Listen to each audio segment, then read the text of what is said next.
નમસ્કાર, હું છું આપની સાથે કિશન તિવારી. આપ જોઈ રહ્યા છો ઇન્ડિયા ન્યૂઝ ગુજરાતનો ખાસ કાર્યક્રમ આપણો દેશ.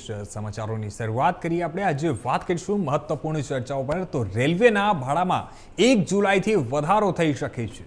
જ્યાં જણાવી દઈએ કે નોન એસી મેલ એક્સપ્રેસ ટ્રેનોના ભાડામાં પ્રતિ કિલોમીટર 1 પૈસા અને એસી વર્ગના ભાડામાં 2 પૈસા સુધીનો વધારો થવાની શક્યતાઓ છે. ત્યારે ઇકોનોમિક ટાઈમ્સના સૂત્રો મુજબ જણાવી દઈએ 1 જુલાઈથી રેલવે ભાડામાં ફેરફાર લાગુ પડશે અને આ તારીખથી પછી બુક કરાવેલા ટિકિટ પર નવી દર મુજબ ભાડું ભરવું પડશે. ત્યારે રેલવે તાજેતરમાં છેલ્લી વાર 2020માં જ મુસાફરોના ભાડામાં વધારો કર્યો હતો. ત્યારે નવી દર 1 જુલાઈ 2025થી લાગુ થશે અને ખાસ કરીને લાંબી દૂરી અને એસી ટ્રેનો માટે ભાડા વધારાશે. ત્યારે લોકલ ટ્રેનોમાં કોઈ વધારો નહીં થાય અને માસિક પાસ પર પણ કોઈ અસર નહીં પડશે. ત્યારે માસિક સિઝન ટિકિટના જૂના દરે જ ઉપલબ્ધ રહેશે અને એટલે કે કેટલાક કેટેગરીઓ માટે રાહત રહેશે.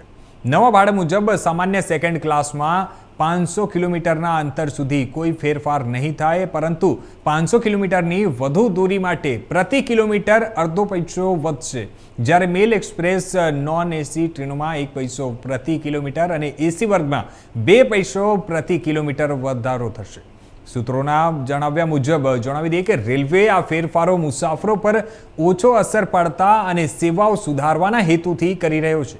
તે થોડા દિવસ પહેલા જ રેલવે મંત્રી અશ્વિની વૈષ્ણવે કહ્યું હતું કે વિવિધ ટ્રેનોમાં વિવિધ કેટેગરીઝ માટે ભાડા સુવિધાઓના આધારે નક્કી થાય છે અને જુદા જુદા પ્રકારના મુસાફરો માટે જુદી જુદી ટ્રેન સેવાઓ પણ ઉપલબ્ધ કરવામાં આવે છે.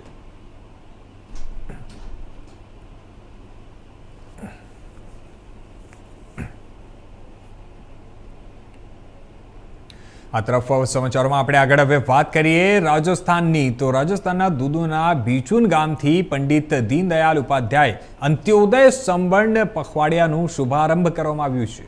આ માટે મુખ્યમંત્રી ભજનલાલ શર્મા બિચુન પહોંચ્યા હતા અને રાજ્ય સ્તરીય પખવાડાનું ઉદ્ઘાટન કર્યું હતું. ત્યારે મુખ્યમંત્રીએ અહીં પ્રદર્શનીનું અવલોકન પણ કર્યું હતું. આ દરમિયાન મુખ્યમંત્રી ભજનલાલ શર્માએ લાભાર્થીઓને મંજૂરી પત્રો પણ વિતરણ કર્યા હતા. ત્યારે જણાવી દઈએ કે ખાદ્ય નાગરિક પુરવઠો વિભાગ હેઠળ લાભાર્થીઓને પ્રમાણપત્ર આપવામાં આવ્યા હતા. જ્યાં પૂજા દેવીને પાલનહાર યોજના હેઠળ મંજૂરી પત્ર આપવામાં આવ્યો હતો, ત્યારે મંગલા પશુ વીમા યોજના હેઠળ લાભાર્થીઓને પ્રમાણપત્ર આપવામાં આવ્યા હતા. કૃષિ અને બાગાયત વિભાગ દ્વારા મિની સ્પ્રિંકલર યોજના લાભાર્થીઓને ચેક આપવામાં આવ્યા હતા. રેવન્યુ વિભાગ હેઠળ સમજાઈશના કેસોમાં આપસી સમજૂતી થવાના કારણે લાભાર્થીઓને વિભાજન પત્ર આપવામાં આવ્યા હતા. તેમાં જણાવી દઈએ કે મુખ્યમંત્રી ભજનલાલ શર્માએ રાજ્ય સ્તરીય સમારંભને સંબોધન કરતા જણાવ્યું હતું કે પખવાડું 9 જુલાઈ સુધી ચાલશે. ત્યારે મોટું સૌભાગ્ય છે કે પખવાડાની શરૂઆત દૂધથી થઈ છે અને પખવાડાનું મુખ્ય ઉદ્દેશ્ય ખેડૂતો અને યુવાનોને આગળ વધારવાનું છે. આ પખવાડું લોકોને વિશ્વાસ આપશે કે સરકાર તેમના તમામ કામો કરી રહી છે. ને મુખ્યમંત્રીએ એક ઝાડ માતાના નામે એટલે એક પેડ માં કે નામ લગાવવાનું આહ્વાન કર્યું હતું અને જણાવ્યું કે રાજ્યમાં 10 કરોડ વૃક્ષ રોપાશે. સાથે જ મુખ્યમંત્રીએ કોંગ્રેસ પર પ્રહાર કરતા કહ્યું કે કોંગ્રેસના મિત્રો કહે છે કે મુખ્યમંત્રી તો ઠેરવાતા જ નથી. હું ઠેરવવા માટે નથી, પણ મજૂર અને ખેડૂત ભાઈઓના કામો પૂરા કરવા માટે છું.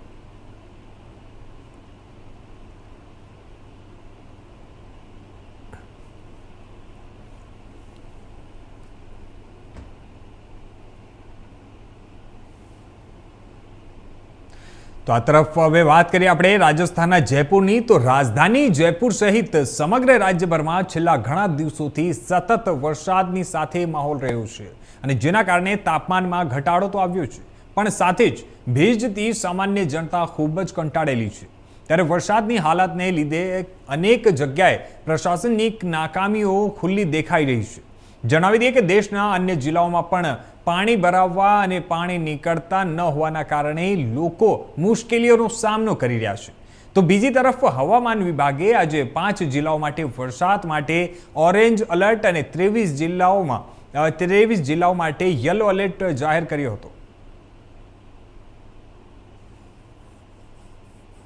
प्रदेश में बारिश का दौर लगातार जारी है। राजधानी जयपुर में जो है बारिश लगातार देखने को मिल रही है और प्रदेश के अलग अलग हिस्सों में भी जो है बारिश का दौर लगातार जारी है, जिसके चलते कहीं ना कहीं लोगों को परेशानी का भी सामना करना पड़ रहा है। तस्वीरें मैं दिखाना चाहूँगी किस तरीके से जो है राजधानी जयपुर में एक बार फिर से जो है बारिश का दौर देखने को मिल रहा है, क्योंकि जिस तरीके से पिछले कई दिनों से तेज बारिश का दौर पूरे प्रदेश भर में देखने को मिल रहा है, उसके चलते कहीं ना कहीं आम जनता को परेशानी का सामना करना पड़ रहा है। क्योंकि चाहे नगर निगम हो या फिर अन्य अधिकारी हो, वो हर बार जो है कोई भी मानसून आने से पहले बड़े बड़े दावे करते हैं, मगर स्थिति इस प्रकार की है कि जब मानसून जो है आता है उसके बाद में यहाँ पर सीधे दौर से नगर निगम और उन तमाम वादा कर रहे अधिकारियों की पोल खुलती नजर आती है। ये जो जयपुर की सड़कें हैं ये थोड़ी सी तेज बारिश में ही भरती हुई नजर आती है और जयपुर जलपुर बनता हुआ नजर आता है। वहीं प्रदेश के कई हिस्सों में फिर चाहे चूरू हो, सीकर हो, इनमें स्थिति जो है बड़ी जो है भयानक है। बारिश के कारण कहीं ना कहीं लोगों को भारी परेशानी का सामना करना पड़ रहा है। चूरू में जो है कल तेज बारिश के चलते 3 लोगों की मौत भी हो गई, क्योंकि छज्जा गिरने से 3 लोगों की मौत हुई और उसके बाद में सीकर और कई अन्य जिले पर जिन बच्चों के एग्जाम थे वो ट्रैक्टर ट्रॉली का सहारा लेकर अपने एग्जाम सेंटर्स पर पहुंचते नजर आए। क्योंकि આગળ વાત કરીએ આપણે જયપુરની, તો રાજ્યમાં બદલાતા હવામાન સાથે દર્દીઓની સંખ્યા પણ વધતી જોવા મળી રહી છે। જ્યાં જણાવી દઈએ કે રાજધાની જયપુરમાં ગરમી અને ભેજનો સીધો પ્રભાવ સામાન્ય લોકોની તબિયત પર પડતો જોવા મળી રહ્યો છે।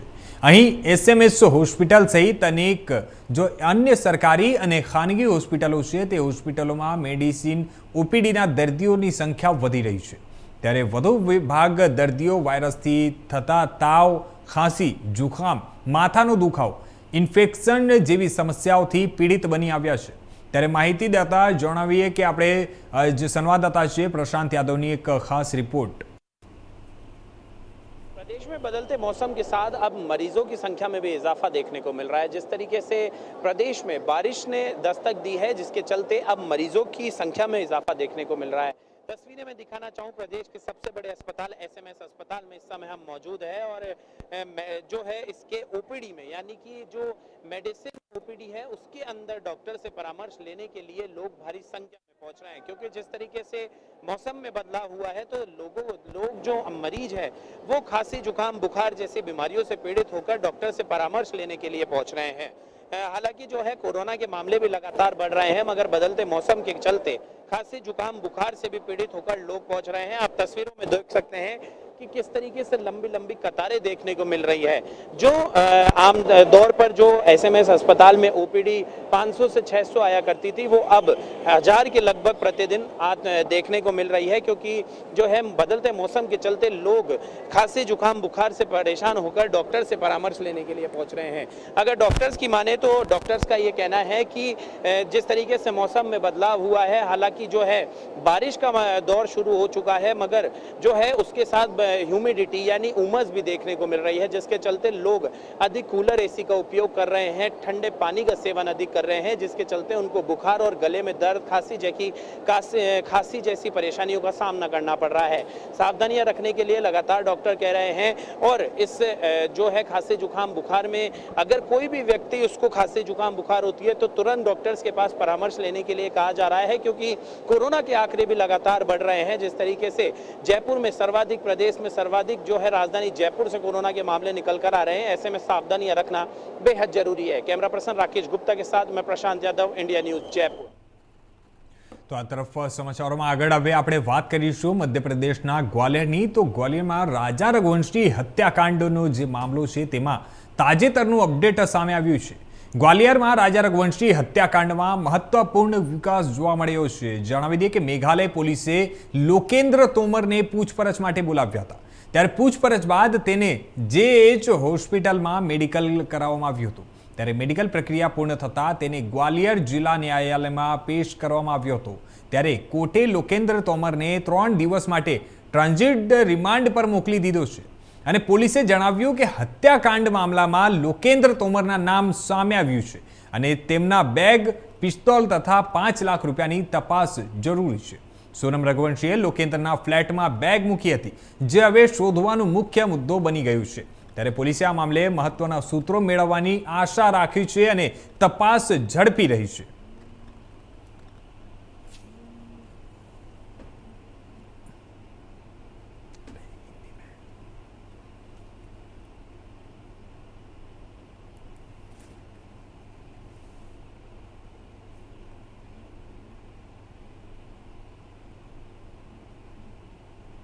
आरोपी तो ये अरेस्ट हुआ था और शिलोंग पुलिस ने इसको अरेस्ट किया था मोहना थाने पे आके, और इसको आज ट्रांजिट रिमांड के लिए यहाँ न्यायालय में अर्पिता तिवारी त्रिपाठी मैडम है JMFC, उनके न्यायालय में पेश किया गया। तो उसका 3 दिन का ट्रांजिट रिमांड मिल गया है।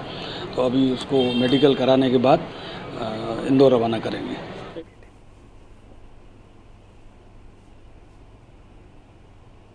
તો આ તરફ હવે આગળ વાત કરીએ આપણે મધ્યપ્રદેશના ઇન્દોરની, તો ઇન્દોરના બિઝનેસમેન રાજા રઘુવંશી હત્યાકાંડની તપાસ શિલોંગ પોલીસની SIT ટીમે ઝડપી કરી છે। ત્યારે જણાવી દઈએ કે તપાસ દરમિયાન એક મહત્વપૂર્ણ લાલ પોટલી સામે આવી છે। કહેવામાં આવી રહ્યું છે કે આ લાલ પોટલીમાં રાજા રઘુવંશીની હત્યાનું રહસ્ય છુપાયેલું છે અને આ લાલ પોટલીમાં મેઘાલય મર્ડર કેસ સાથે સંબંધિત અનેક મહત્વપૂર્ણ પુરાવાઓ છે, જે કોર્ટમાં આ પુરાવા રજૂ કરીને શિલોંગની SITની ટીમ શિલોંગના જેમ્સ અને ચોકીદાર બલ્લુની 7 દિવસની ટ્રાન્ઝિટ રિમાન્ડ લીધી હતી। ત્યારે ઇન્દોરમાં તપાસ દરમિયાન શિલોંગ પોલીસની SIT ટીમને અનેક મહત્વના પુરાવાઓ પણ મળ્યા છે। હવે માનવામાં આવી રહ્યું છે કે લાલ કપડામાં બંધાયેલા આ પુરાવા રાજા રઘુવંશીની હત્યાનું રહસ્ય ઉકેલી નાખશે।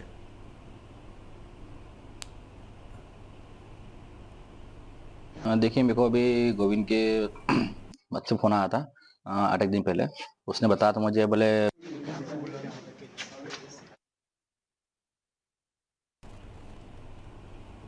તો આ તરફ હવે આગળ વાત કરીએ આપણે બાલાઘાટની, તો બાલાઘાટમાં વીજળીની હાઈ ટેન્શન લાઇન સાથે સંપર્કમાં આવવાથી 3 લોકો જીવંત જળી ગયા છે।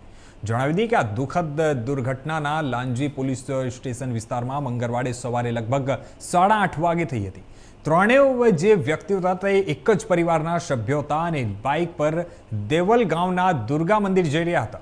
ત્યારે મૃતકોએ ઓળખ સરરા નિવાસી સેવકરામ પાંચે, તેમની પત્ની રેણુકા પાંચે અને ભાઈ ભોજરાજ પાંચે તરીકે થઈ છે।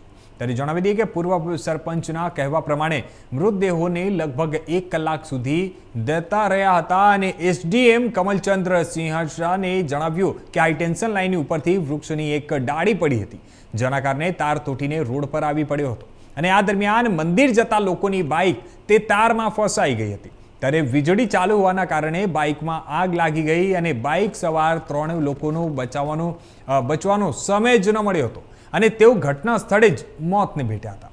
ત્યારે ઘટના અંગેની જાણ થતાં પોલીસ, વીજળી કંપનીના કર્મચારીઓ અને લાંજીના વિધાનસભા સભ્ય રાજકુમાર ફર્રાહે ઘટના સ્થળે પહોંચ્યા હતા।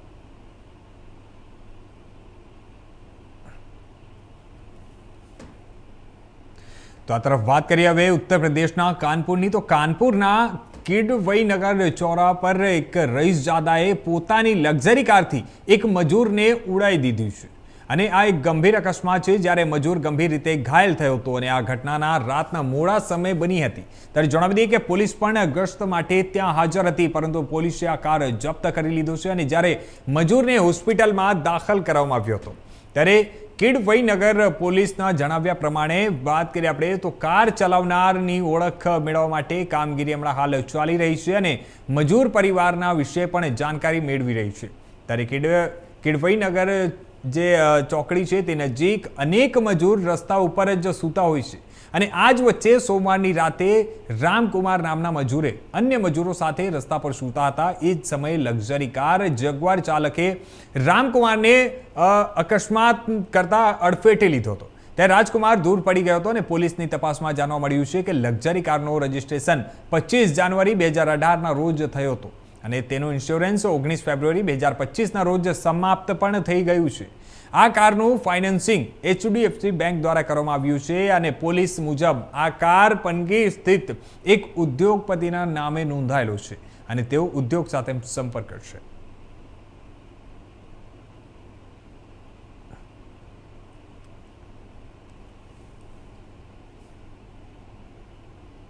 તો આ તરફ વાત કરીએ હવે આપણે પ્રયાગરાજની, તો જણાવી દઈએ મધ્યપ્રદેશના ઇન્દોરના જે રાજા રઘુવંશી હત્યાકાંડ બાદ હવે ઉત્તર પ્રદેશના પ્રયાગરાજમાં પણ એક સુહાગ રાતે એક એવો મામલો સામે આવ્યો છે કે જેણે રાજા રઘુવંશી કેસની યાદ અપાવી દીધી છે। વાત કરીએ આપણે તો પ્રયાગરાજના નૈની વિસ્તારમાં રહેતા કપ્તાન નિષાદ અને કરચના દિહાની વસવાટ કરતા લક્ષ્મીનારાયણ નિષાદની દીકરી સિતારા વચ્ચે 29 એપ્રિલે લગ્ન થયા હતા. ત્યારે લગ્ન સુધી બધું જ ઠીક હતું, પરંતુ સુહાગ રાતે વાતો બદલાઈ ગઈ. કપ્તાનના પિતા રામ આશરે કહે છે કે અમે પ્રેમથી સિતારાને તેના રૂમમાંથી બોલાવીને પૂછ્યું કે શું થયું છે. ત્યારે તેને સ્પષ્ટ કહી દીધું કે તે તો પોતાના પ્રેમી અમન સાથે જ રહેવા માંગે છે. તેને બસ અમન સાથે જ સુહાગરાત મનાવવી છે. અને સિતારાના પિતા પણ વાત કરવા માટે આવ્યા હતા, પરંતુ વાત ન બની. અને ત્યારબાદ ગામના લોકોની હાજરીમાં જ એક સમજૂતી કરવામાં આવી કે સિતારા ક્યાં જતી નથી અને અમારો પરિવાર સાથે રહીને પોતાના પ્રેમીને ભૂલી જશે. છતાં પણ સિતારા ઘરના અંદર કપ્તાનને સતત ત્રાસ આપતી રહી અને આ મામલો વધુ બગડતો ગયો. राजा रघुवंशी की कहानी अभी खत्म ही नहीं हुई थी कि संगम नगरी प्रयागराज की एक दिल दहला देने वाली घटना सामने आई है. प्रयागराज के नैनी इलाके में रहने वाले कप्तान की शादी सितारा से होती है. सितारा और कप्तान की शादी के बाद लोग बहुत खुश रहते हैं, लेकिन सुहाग रात वाले दिन एक ऐसी घटना घटती है जिसके बाद से कप्तान जो है वो कहता है कि भगवान करे ऐसी शादी दोबारा मैं कभी नहीं करूंगा, और शादी के नाम से ही चेहर उठ रहा है. पूरा मामला है कि कप्तान और सितारा की शादी होती है और ये दोनों बहुत खुशी से शादी होती है. उसके बाद जिस समय सुहागरात होती है तो सितारा चाकू लेके खड़ी हो जाती है और कहती है कि मेरे नजदीक मत आना.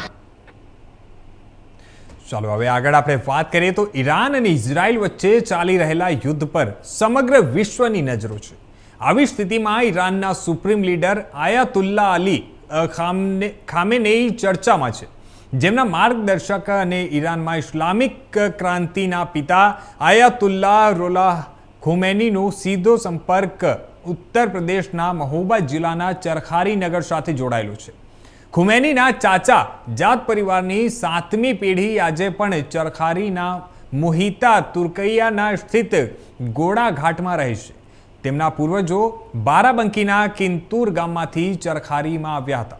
ત્યારે 1830માં તેમના ચાચા જાત દાદા સૈયદ અહેમદ હુસૈન મુસાવી હિન્દી ઈરાનના ખુમેન શહેરમાં હજરત અલીના રોજે માટે જવા ગયા હતા અને ત્યાં સ્થાયી થઈ ગયા હતા. તેમણે પોતાના નામ સાથે હિન્દી શબ્દ જોડી અને ભારત સાથેના સંબંધોને સદા માટે જીવંત રાખ્યો.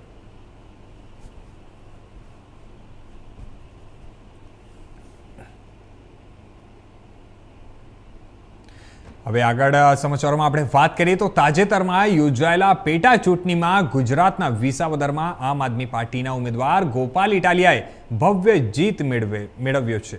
ત્યારે ગુજરાત અને ખાસ કરીને વિસાવદરની જનતાએ આમ આદમી પાર્ટી પર વિશ્વાસ મૂક્યો છે અને આ જીતની ઉજવણી પૂર્વ કચ્છ આમ આદમી પાર્ટી દ્વારા ગાંધીધામ મધ્યે કરવામાં આવી છે.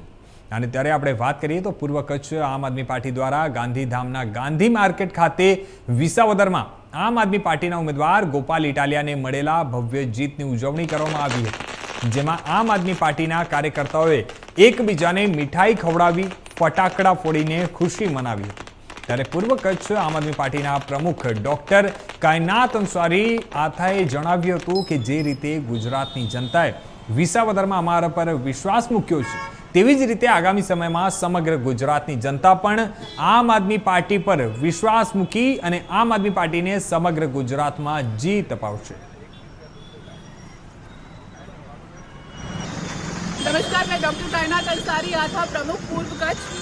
आज हम लोग इतने स्नेह उल्लास से भरे हुए हैं. विसावदर में हमारी जीत एक प्रतीक है जनता जो बदलाव की राजनीति चुन रही है उसके लिए, और हमें लगता है कि विसावदर से जो शुरुआत हुई है पूरा गुजरात फॉलो करेगा. और इसीलिए आज आम आदमी पार्टी के हम लोग मिलके हमने एक छोटा सा कार्यक्रम किया है जहां हमने मिठाइयाँ खाई है और गोपाल भाई बहुत आगे बढ़े, विधानसभा में विसावदर की आवाज़ बने, ऐसा हम चाहते हैं. और लोग देखें कि आम आदमी पार्टी की ताकत क्या है और किस तरह से आम आदमी पार्टी इतना माइक्रो लेवल पे लड़ी है. इतने ज़मीनी नेता हैं हमारे. हम चाहते हैं कि पूरा गुजरात इस बदलाव को अपनाए. Thank you so much. સમાચારોમાં આગળ હવે આપણે વાત કરીએ વડોદરાની. તો વડોદરા નગર પ્રાથમિક શિક્ષણ સમિતિ દ્વારા સંચાલિત શાળાઓમાં શાળા પ્રવેશોત્સવ અને કન્યા કેળવણી મહોત્સવ 26 થી 28 જૂન 2025 દરમિયાન ઉજવાશે.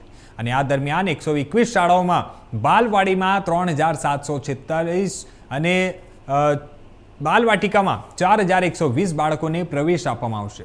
બાળકોએ શાળા ન છોડે અને ઉચ્ચ અભ્યાસ તરફ આગળ વધે તે હેતુથી યોજાતા આ ઉત્સવમાં નવીન પ્રવેશ પામતા બાળકોને શિક્ષણ કીટ આપવામાં આવશે. સાથે ઉત્સવમાં રાજ્યના અધિકારીઓ, વરિષ્ઠ નેતાઓ અને મહાનુભાવોની હાજરી પણ રહેશે. સાથે સાથે એક પેડ માં કે નામ અને અભિયાન અંતર્ગત વૃક્ષારોપણ પણ હાથ ધરાશે. ત્યારે દર વર્ષે વિદ્યાર્થીઓની સંખ્યા વધતી જાય છે અને પ્રવેશમાં વધારો નોંધાય છે.